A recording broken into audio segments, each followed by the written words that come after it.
Hey everyone, and welcome to this explainer. Today, we're jumping right into two very different, but honestly equally fascinating paths to building immense wealth. We're going to unpack the deeply patient, decades-long philosophy of a self-made billionaire legend, and then we'll contrast that with a highly systematic, step-by-step roadmap for those of you who want to take control through active trading. Both paths require absolute mastery, but as you'll see, their mechanics are completely night and day. But before we even get into the nitty-gritty strategies, I want you to imagine a staggering number: 35 crores. That is the actual amount of money someone bid and paid just to have a 1-hour lunch with the legendary Warren Buffett. Just 1 hour. And the best part? He took that 35 crores and immediately donated the whole shebang to charity. It's a real testament to the sheer value of his financial wisdom. I mean, when this guy speaks, the world literally takes notes. Okay, part one. Early hustle of a legend. Let's dive right into this, because Warren Buffett definitely wasn't just handed his fortune. To really understand the investor, we have to look at his roots, and you'll quickly see that business was literally running through his veins from day one.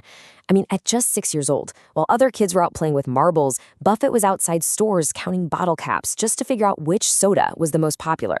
He realized it was Coca-Cola, bought 6 packs for 25 cents, and sold them for 30. Boom, instant profit. By age 11, he bought his very first stock.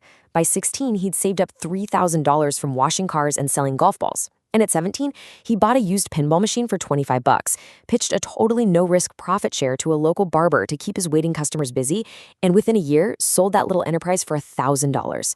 He learned the pure mechanics of leverage and margins as a literal child. But, it wasn't all smooth sailing. His early years taught him some really hard lessons, brilliantly summed up by his famous saying, 9 women cannot produce a baby in 1 month. When he bought that first stock at age 11, the price initially dropped. He totally panicked, waited until it recovered just slightly, and sold it for a tiny, tiny profit. Well, almost immediately after he sold, the stock skyrocketed to $200. No way, right? But that painful experience taught him his greatest lesson.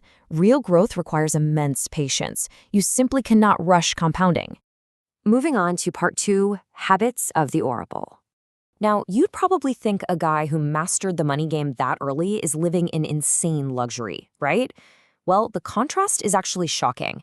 He's donated over $37 billion to charity, yet he eats a $3 breakfast every single day.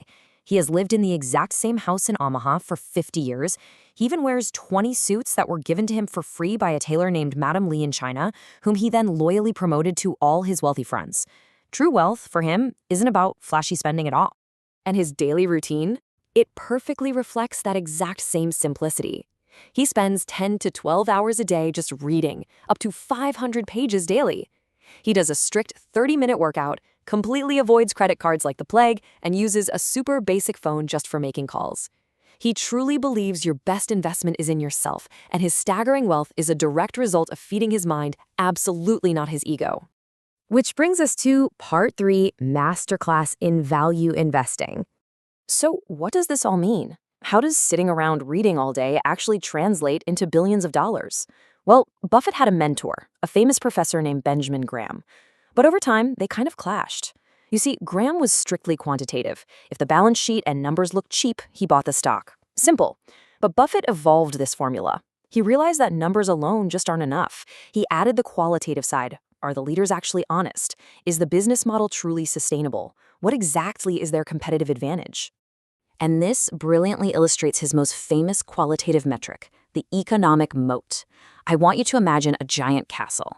If you want to protect it from invaders, you dig a wide, deep ditch around it. Buffett looks for companies that have a massive metaphorical moat, maybe a strong brand, a unique patent, or a system that absolutely prevents competitors from stealing their market share. If the moat is deep enough, that company is going to survive for decades. And all of that feeds into his ultimate definition of value investing, buying an excellent company at a fair price, not just a fair company at a cheap price. He treats buying a stock a lot like getting married.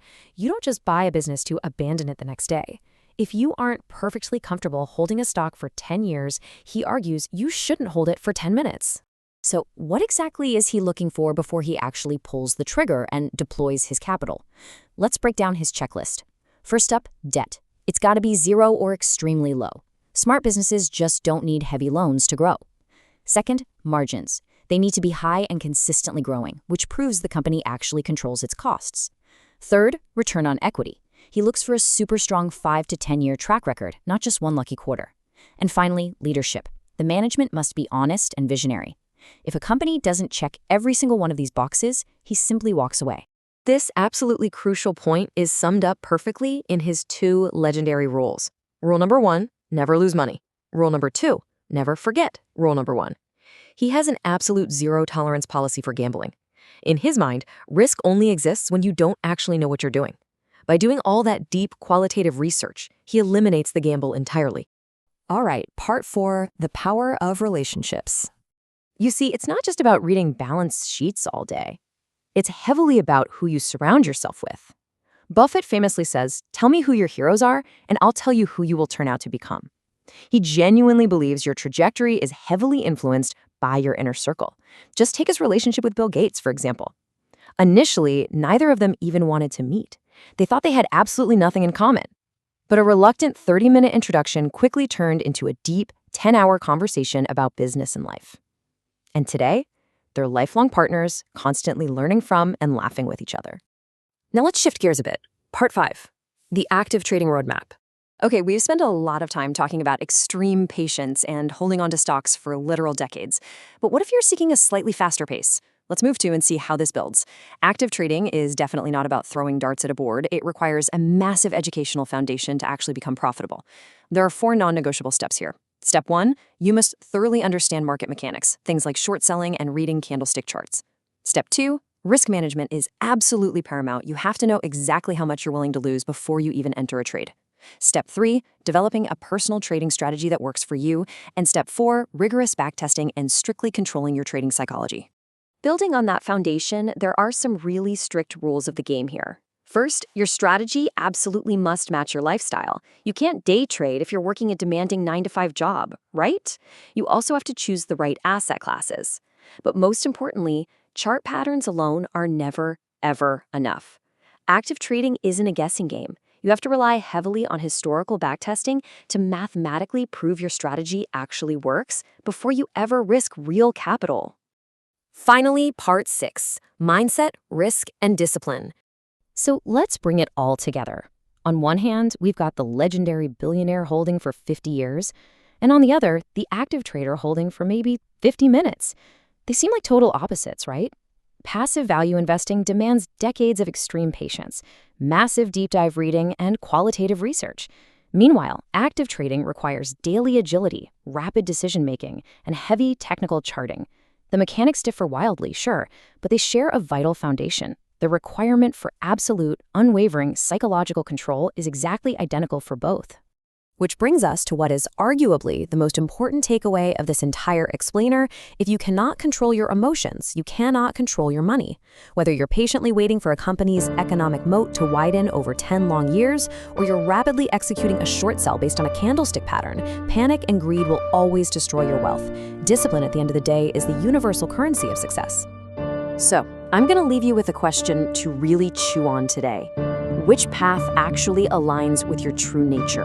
Are you the patient moat builder, willing to sit down, read 500 pages a day, and hold a business for decades? Or are you the disciplined active trader, ready to rigorously backtest strategies and navigate that daily market agility? Honestly, both paths can lead to tremendous success, but only if you master your mindset first. Take a moment, reflect on this, and decide where your own financial journey begins. Thanks so much for joining me on this explainer, and keep learning.